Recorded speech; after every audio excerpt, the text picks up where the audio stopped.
السلام علیکم ورحمۃ اللہ وبرکاتہ۔ حضرات گرامی، آج کا موضوع ہے قناعت۔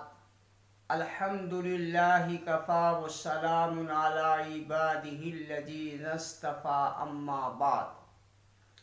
اسلام کا اصل مقصد اہل اسلام کو حقیقت پسند بنانا ہے کہ انسان زندگی کو وہی سمجھے جو وہ ہے، اور کسی جھوٹے فریب وہم میں مبتلا ہو کر اپنی زندگی کو غم و اندوہ اور مصائب و آلام میں مبتلا نہ کرے۔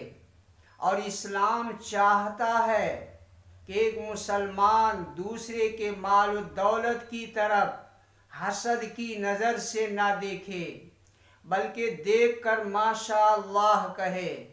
جس انسان کے دل کو حسد کی آگ کھا رہی ہو، وہ دوسرے کے مال و متاع کو حسد کی نگاہ سے دیکھتا ہے۔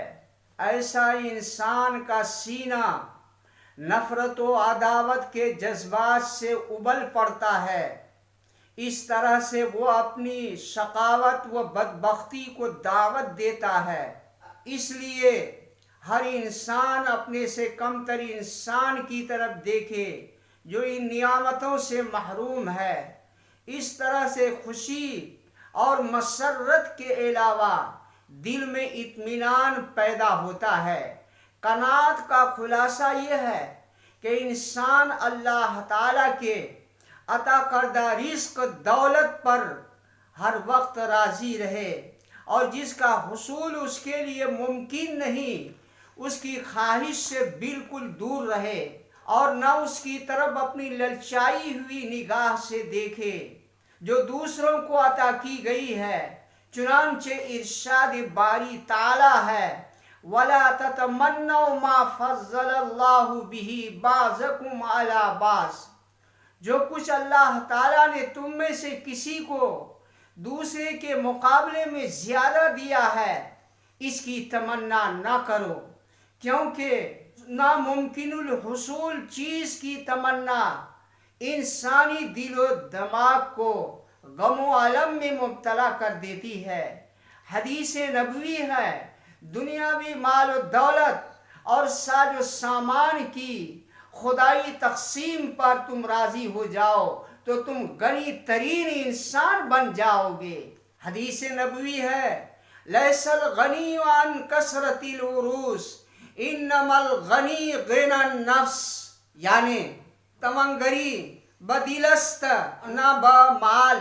تمنگری کثرت مال و متاع میں نہیں ہے، بلکہ دل کی دولت غنی میں ہے۔